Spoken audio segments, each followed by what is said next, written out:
Everybody എല്ലാ മാധ്യമ സുഹൃത്തുക്കൾക്കും എന്റെ വിനീതമായ നമസ്കാരം. എന്റെ കൂടെയുള്ളത് ബിജെപിയുടെ ജില്ലാ general secretary Shri P R സുനിലാണ്. ഇന്നൊരു പ്രസ് കോൺഫറൻസ് വിളിച്ചിട്ടുള്ളത് നമ്മുടെ പ്രിയങ്കരനായിട്ടുള്ള ശ്രീ രാജു ചന്ദ്രശേഖർജി മാർച്ച് 24 സ്റ്റേറ്റ് പ്രസിഡന്റിന്റെ റെസ്പോൺസിബിലിറ്റി ഏറ്റെടുത്തിട്ടുണ്ട്. ആ ഏറ്റെടുത്ത സമയത്ത് ഒരു സ്ലോഗൻ കൂടി പറഞ്ഞിട്ടുണ്ട്, വികസിത് കേരള. ആ വികസിത് കേരള അതിന്റെ ഭാഗമായിട്ട് 30 സംഘടന ജില്ലയിൽ ഏപ്രിൽ 21 മുതൽ യാത്ര തുടങ്ങിയിട്ടുള്ളതാണ്. അതിന്റെ ഭാഗമായിട്ട് ഈ വരുന്ന ഏപ്രിൽ 29 കാസർഗോഡിന്റെ മണ്ണിലേക്ക് എത്തുകയാണ്. രാവിലെ 8 മണിക്ക് ഡിസ്ട്രിക്ട് ഓഫീസ് ബെയറേഴ്സ് പ്ലസ് മണ്ഡല പ്രസിഡന്റ് ഉൾപ്പെടുത്തിക്കൊണ്ട് ഒരു കോർ കമ്മിറ്റി മീറ്റിംഗ് വെച്ചിട്ടുണ്ട്. അതായിട്ട് 9:30 പുതിയ ബസ് സ്റ്റോപ്പിന് തുടങ്ങിയിട്ട് ഒരു സ്വീകരണ പ്രോഗ്രാം ഉണ്ട് ആർ കെ മോളിലേക്ക്. 10 മണി മുതൽ 12 മണിയോളം വികസിത് കേരള കൺവെൻഷൻ നമ്മൾ ഓർഗനൈസ് ചെയ്തിട്ടുള്ളതാണ്. ടീം വികസിത് കേരള ഈ ഒരു സ്ലോഗൻ വെച്ചിട്ടായിട്ട് നമ്മൾ പ്രിയങ്കരനായിട്ടുള്ള രാജുജി പറഞ്ഞത്, സ്റ്റേറ്റ് ഗവൺമെന്റിന്റെ ഇത്ര വർഷങ്ങളായിട്ട് കേരളത്തിലൊരു വികസനം നമുക്ക് കാണാൻ സാധിച്ചിട്ടില്ല. സോ ഇനി വരുന്ന ദിവസത്തിൽ ഇനി വരുന്ന പഞ്ചായത്ത് ഇലക്ഷൻസിൽ നമുക്ക് കൂടുതലായിട്ടുള്ള ബിജെപി പ്രതിനിധികൾ ഉണ്ടാവണം.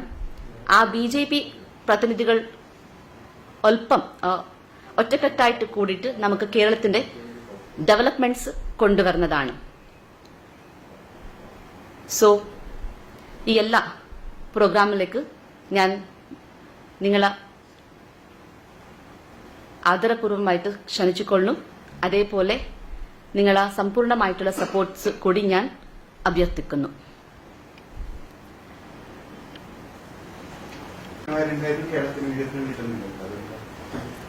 സംസ്ഥാന സർക്കാരിന്റെ വികസനത്തെക്കുറിച്ചാണ് പറയുന്നത്. കേന്ദ്ര ഗവൺമെന്റ് നടപ്പിലാക്കിയിട്ടുള്ള വികസന പ്രവർത്തനങ്ങൾ സംസ്ഥാനത്ത് നടപ്പിലാക്കുന്നത് പരാജയപ്പെടുന്നു. ഇതാണ് സംസ്ഥാന അധ്യക്ഷൻ വളരെ വ്യക്തമായി നമ്മളോട് സൂചിപ്പിച്ചിട്ടുള്ള കാര്യമാണ്. പരാജയം അത് വ്യക്തമായി സംസ്ഥാന അധ്യക്ഷൻ പറഞ്ഞിട്ടുണ്ട്. ഈ നാഷണൽ ഹൈവേ ബന്ധപ്പെട്ടിട്ട് മുഹമ്മദ് റിയാസിന്റെ ഈ അടുത്തൊരു സന്ദർശനം ഉണ്ടായിരുന്നു.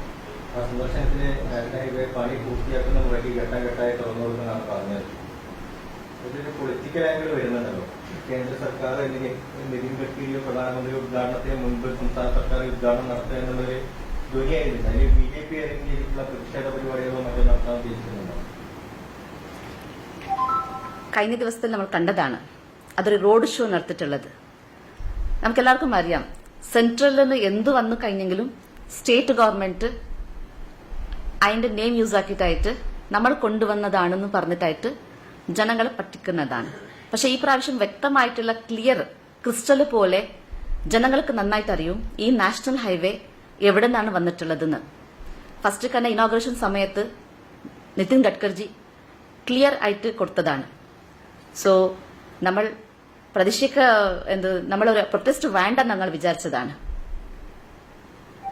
Road show നടത്തിക്കൊള്ളട്ടെ. മറ്റന്നാൾ നമ്മൾ സ്റ്റേറ്റ് പ്രസിഡന്റ് വരുന്ന സമയത്ത് നമുക്ക് അതിന്റെ ശക്തമായിട്ടുള്ള മറുപടി കൊടുക്കാൻ വേണ്ടിയിട്ട് തീരുമാനിച്ചിട്ടുണ്ട്.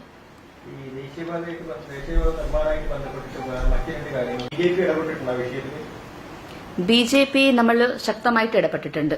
ഞാൻ ഡിസ്ട്രിക്ട് പ്രസിഡന്റ് ആവുന്നതിന് മുമ്പ് ഒരു MP കാൻഡിഡേറ്റ് ആയിട്ടുണ്ടായിരുന്നു. അതേപോലെ നാഷണൽ എക്സിക്യൂട്ടീവ് ആയിട്ടുണ്ടായിരുന്നു മഹിളാ മോർച്ചയുടെ. ആ സമയത്ത് തന്നെ എനിക്ക് നിരവധി റിക്വസ്റ്റ് വന്നിട്ടുണ്ടായിരുന്നു. സോ ആ ഒരു സമയത്ത് തന്നെ ഞാൻ നിരവധി റിക്വസ്റ്റ് ലെറ്റർ കൊണ്ട് ഞാൻ ഗഡ്കരിജിന്റെ അടുത്ത് പോയതാണ്. അപ്പോൾ ഗഡ്കരിജി വ്യക്തമായിട്ടുള്ള മറുപടി കൊടുത്തതാണ്, ഇത്രയും അണ്ടർപാസ് ആവട്ടെ അല്ലെങ്കിൽ എന്തെങ്കിലും നമുക്ക് പെഡിസ്ട്രിയൻ ക്രോസ് ആവട്ടെ, നമുക്ക് കേരളത്തിൽ മാത്രമാണ് ഞങ്ങൾ കൊടുത്തിട്ടുള്ളത് ഇത്രയും റിക്വസ്റ്റ്. അത് എന്തുകൊണ്ടെന്ന് പറഞ്ഞെങ്കിൽ ഒരു DPR ക്രിയേറ്റ് ചെയ്യുന്ന സമയത്ത് കൃത്യമായിട്ടുള്ള എവിടേക്ക് നമുക്ക് അണ്ടർപാസ് വേണം, ഫുട് ഓവർ ബ്രിഡ്ജ് വേണമെന്ന് കറക്റ്റായിട്ട് പറയാൻ വേണ്ടിയിട്ട് പറഞ്ഞിട്ടുണ്ടായിരുന്നു. പക്ഷെ അത് ഒരു നല്ലതായ രീതിയിൽ ഡിസ്കഷൻ നടക്കാത്ത കൊണ്ടാണ് ഇപ്പോൾ ഇത്രയും നമുക്ക് അബദ്ധപ്പെട്ടു പോയത് അത് ഇവിടുത്തെ MP പിന്നെ MLA മാരാ ഒരു ഫെയിലിയർ ആണെന്ന് ഞാൻ വ്യക്തമാക്കുന്നുള്ളതാണ്. ഞാൻ പറയാം, ആരിക്കാടിന്റെ വിഷയം എനിക്ക് അറിഞ്ഞ ശേഷം ഞാൻ നാഷണലായിട്ട് ബന്ധപ്പെട്ടു. എവറി 60 കിലോമീറ്റേഴ്സ് ടോൾ ഗേറ്റ് വരേണ്ടതാണ്. അപ്പൊ എന്തുകൊണ്ടാണോ ആരിക്കാടിൽ വരുന്നുള്ളതെന്ന് നമ്മൾ ചോദിച്ചു. സോ അത് വന്ന മറുപടി പറഞ്ഞെങ്കിൽ പെരിയത്തിലാണ് നമുക്ക് നെക്സ്റ്റ് ടോൾ ഗേറ്റ് വരേണ്ടതാണ്. അപ്പോൾ പെരിയത്തിൽ വർക്ക് കംപ്ലീറ്റ് ആയിട്ടില്ല, ഒരു ഭാഗത്ത് വർക്ക് കംപ്ലീറ്റ് ആയി. സോ ഇനി ഈ ഭാഗത്ത് നമുക്ക് ഓപ്പൺ ആക്കേണ്ടതാണ്. സോ ഇത് ടെമ്പററി ടോൾ ഗേറ്റ് ആണ്. പെരിയത്തിന്റെ വർക്ക് കംപ്ലീറ്റ് ആയ ശേഷം ഈ ടോൾ ഗേറ്റ് അങ്ങോട്ട് സബ്സ്റ്റിറ്റ്യൂട്ട് ചെയ്യുന്നതാണ്.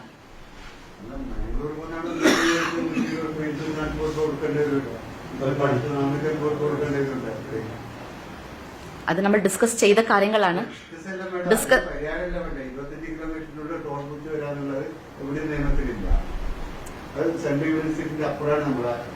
ഞാൻ പറഞ്ഞല്ലോ, വ്യക്തമായിട്ടുള്ള ഞാൻ ക്ലാരിറ്റി കൊടുത്തു. അവരുടെ സമയം വൈകിയത് മൂലം തൽക്കാലം അവർക്ക് ടെമ്പററി മാത്രമേ ഇവിടെ ഇഷ്യൂ എന്താ വെച്ചാൽ മേഘ കമ്പനിയുടെ പ്രശ്നമാണ്.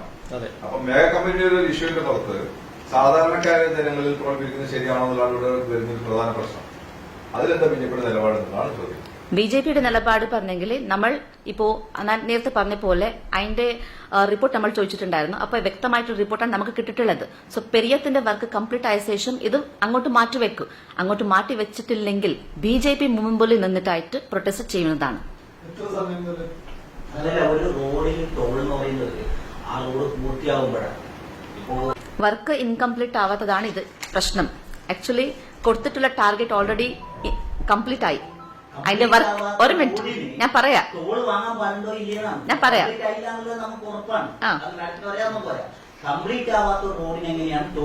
ഇത് എന്തുകൊണ്ടാണ് കംപ്ലീറ്റ് ആവാത്തത്? ജനങ്ങളെ പ്രതിഷേധം നടത്തിക്കൊണ്ടാണ്. ജനങ്ങൾ എന്തിനാണ് പ്രതിഷേധം നടത്തിയത്? വ്യക്തമായിട്ടുള്ള അണ്ടർപാസോ ഫുട് ഓവർ ബ്രിഡ്ജോ അല്ലെങ്കിൽ പെഡിസ്ട്രിയൻ ക്രോസ് കിട്ടാത്ത കൊണ്ടാണ്. അപ്പോ ഇത് ഇവിടുത്തെ MLA MP മാര് അവർക്ക് ഇൻഫർമേഷൻ കിട്ടിയ പാട് എവിടെ അണ്ടർപാസ് എവിടെ പെഡിസ്ട്രിയൻ ക്രോസ് വേണമെന്ന് കൃത്യമായിട്ടുള്ള ഡീറ്റെയിൽസ് കൊടുത്തിട്ടുണ്ടെങ്കിൽ ഈ ഇത്രത്തോളം പ്രതിഷേധം നടക്കാൻ ആവട്ടില്ല. അപ്പോ ഇത്ര ഡിലേ ആവാൻ സാധിക്കമായിട്ടില്ല. സോ ഇത് ഇന്ന് ഈ ടോള് ഇങ്ങോട്ട് വരുന്നത് ഏകം കാരണമാണ് MLA പിന്നെ MP മാർ.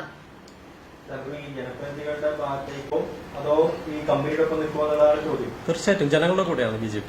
ജനങ്ങളുടെ കൂടെ നിൽക്കും. മാത്രമല്ല ഇതിന്റെ കൃത്യമായിട്ടുള്ള നിങ്ങൾ ഈ പറഞ്ഞ പോലെ തലപ്പാടിയും ആരിക്കാടിയും തമ്മിലുള്ള ഡിസ്റ്റൻസ് ഞങ്ങൾ പരിശോധിച്ച് അറിയിക്കേണ്ടവരെ ഇതിന്റെ സീരിയസ് ബന്ധപ്പെടേണ്ടവരെ അറിയിക്കാൻ വേണ്ടി ജില്ലാ പ്രസിഡന്റ് തയ്യാറായിട്ടുണ്ട്, ചെയ്യും. അതെ അതെ, അത് തീർച്ചയായിട്ടും അത് പരിശോധിച്ച് ഉറപ്പായിട്ടും അത് ഇതുവരെയുള്ള ഇവിടുത്തെ അണ്ടർപാസ് വിഷയങ്ങൾ അതുപോലെ തന്നെ ഓവർബ്രിഡ്ജ് വിഷയങ്ങളെല്ലാം കുറിച്ച് ജില്ലാ അധ്യക്ഷ നേരിട്ട് കേന്ദ്രമന്ത്രിയെ കണ്ട് സംസാരിച്ചിട്ടാണ് പല വിഷയങ്ങളും ഇവിടെ നേടിയെടുത്തിട്ടുള്ളത്. ഈ വിഷയം ധരിപ്പിക്കും തീർച്ചയായിട്ടും. അതെ, ആ ടോൾ വിഷയത്തിൽ സർവകക്ഷി യോഗങ്ങളൊക്കെ ഇന്ന് നാളെ ചേരുന്നുണ്ട്. ചേർന്നിട്ട് അത് പ്രതിഷേധവും പാടില്ലാത്ത രീതിയിലുള്ള പ്രക്ഷോഭം നടത്തുന്നുണ്ട്. അപ്പൊ അത് BJP സഹായിക്കും. തീർച്ചയായിട്ടും നമ്മൾ ജനങ്ങളെ ഒപ്പാണ്. ഏത് ജനങ്ങൾക്ക് നമുക്ക് ഒരു ബെനിഫിറ്റ് കിട്ടുന്നത് അതിന്റെ കൂടെയാണ് എപ്പോഴും BJP നിന്നിട്ടുള്ളത്.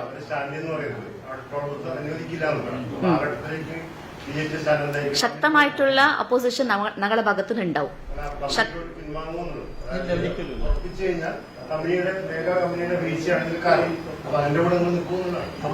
ഇല്ല, ഞാൻ പറയട്ടെ, ജനങ്ങളെ കൂടെയാണ് നിൽക്കുന്നത്. സോ എനിക്ക് ഇൻഫർമേഷൻ വേണ്ടിയതാണ്. അപ്പോൾ ആ ഇൻഫർമേഷൻ ഞാൻ നാഷണലിൽ നിന്ന് നമ്മൾ വാങ്ങിയതാണ്. സോ ഇതിന്റെ ഇൻഫർമേഷൻ കിട്ടിയ ശേഷം ഒരു റിക്വസ്റ്റ് ലെറ്റർ ആയിട്ട് ഞാൻ അങ്ങോട്ട് ഡൽഹിക്ക് പോകുന്നതാണ്. നേരിട്ട് ഗഡ്കരിജിയെ കണ്ടിട്ടായിട്ട് ഈ വിഷയങ്ങൾ അദ്ദേഹത്തിനോട് പറയുന്നതുള്ളതാണ്. സോ എപ്പോഴും BJP ജനങ്ങളെ ഒപ്പാണ് ഉള്ളത്. സോ ഇനിയുള്ള കാലഘട്ടത്തും കൂടി ഞങ്ങൾ BJP ജനങ്ങളെ കൂടെ ഉണ്ടാവും. യാതൊരു സംശയം വേണ്ട.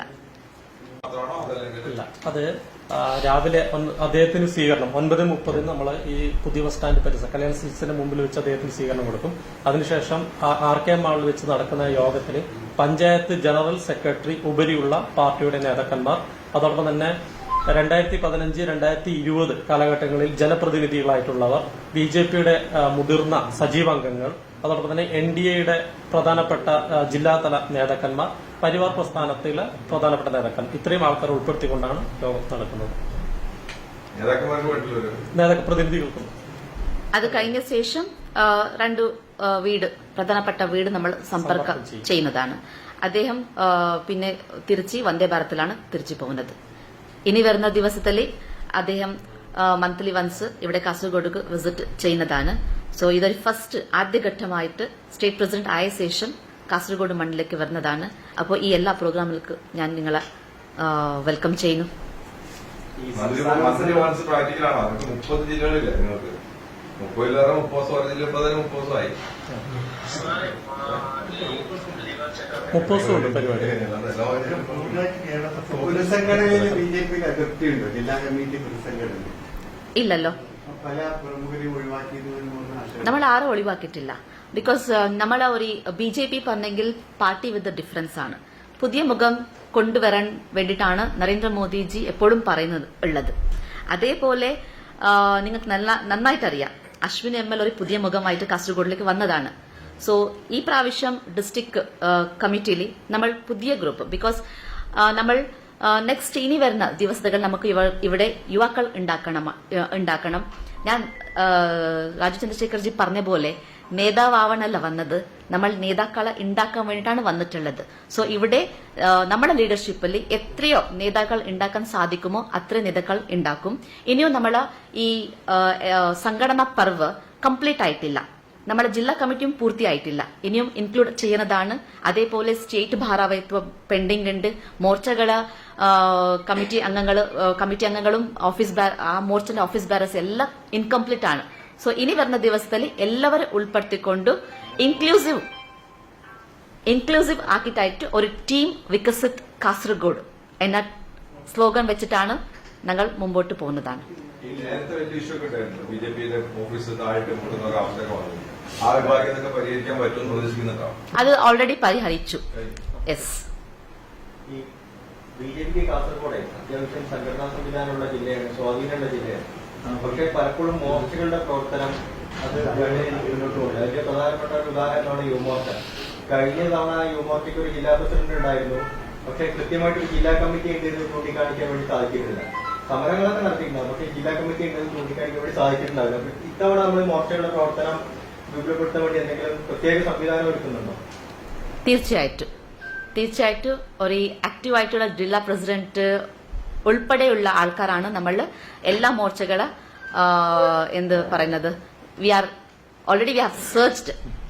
സോ നമ്മളൊരു ടീം വികസിത് കാസർഗോഡ് എന്ന് പറഞ്ഞ പോലെ തന്നെ എല്ലാ മോർച്ചകൾക്ക് ശക്തമായിട്ടുള്ള ഭാരവാഹി അല്ലെങ്കിൽ പ്രസിഡന്റ് നമ്മൾ ഉണ്ടാക്കുന്നതാണ്. Okay, thank you.